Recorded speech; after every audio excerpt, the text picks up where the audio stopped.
Oh my goodness, what an introduction. Thank you so much, Dan, and we look forward to your inspirational talk later on this evening, and it certainly is a pleasure for Frank and me to be here. Newlyweds, as you heard, not quite 2 years, but going on. But Dan, I must correct you on one point, and that is this is not my first Air Force charity ball.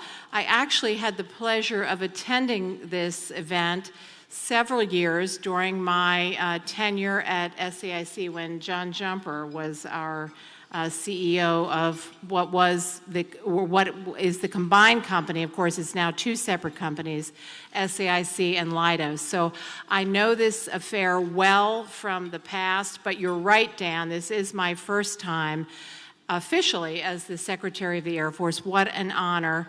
I could have been here last year and intended to be so, but we're all family here, so I can share with all of you that last year, right before this event, my mother, who was then 89 years of age, she's now 90 years of age, fell and broke her hip. So I rushed up to New Jersey where she lived, and so therefore I missed this event last year. But very, very glad to be here, Frank and I both. And we have been bidding feverishly, and I hope all of you have been as well during the cocktail hour.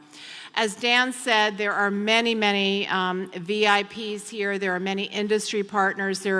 This is all family here tonight. It's so glad I see so many familiar faces, and I've met some new folks as well. So glad to be with all of you. Thank you to the Honor Guard. Thank you to Ryan Carson, who always does a fabulous job for us. Chaplain Stendhal, thank you to you for your inspirational words. And of course, General Hopper, General and Mrs. Welsh as well. Dr. McKeon, who I've known for, we figured out, 30 years, going on 30 years almost. So these are just a few of the VIPs, but let me tell you who is really the VIP here tonight. Where are you, Kim McMullen? Where are you? Because this is the woman who did all the work. Where are you, Kim? There you are. And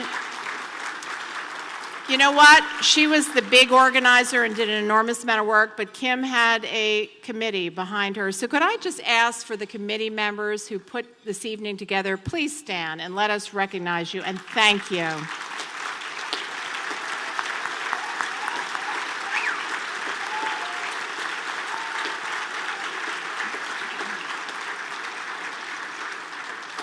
Fantastic job. I think this has been a spectacular evening.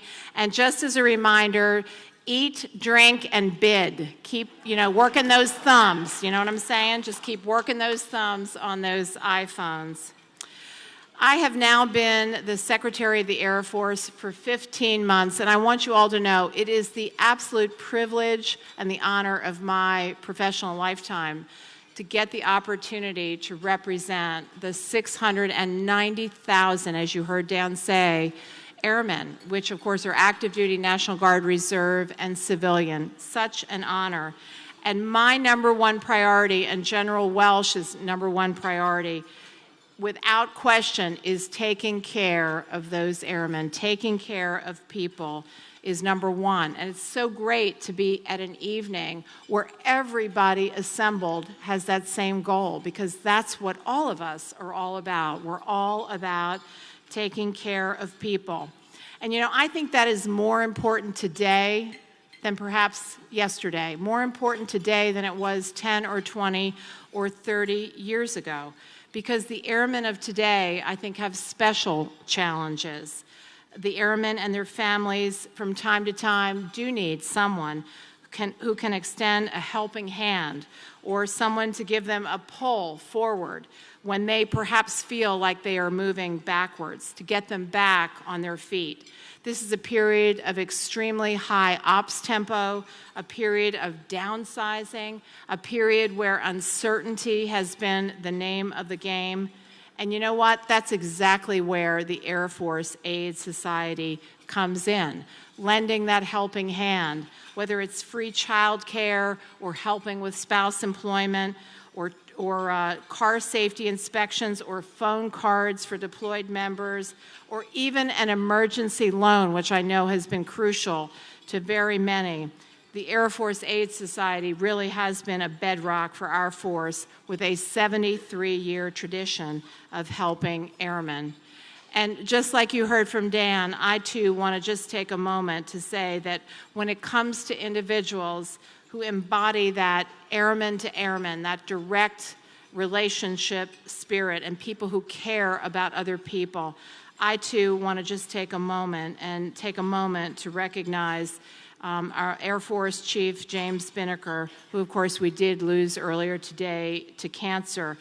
Great leader, 33 years of service in our Air Force, culminating as the Chief Master Sergeant of the Air Force from 1986 to 1990. And that is huge in and of itself, his Air Force service. But you know what? Chief Spinnaker didn't stop serving just because he stopped his Air Force career.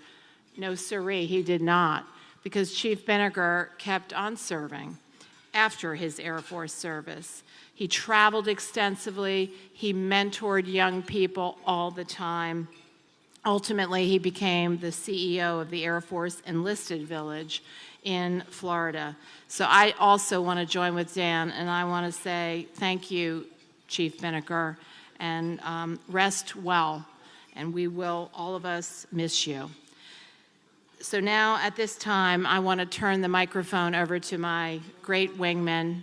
Oh, no, I'm not going to do that. I'm going to turn it over to Dan, my other great wingman, Dan Clark. So thank you all, and have a great evening.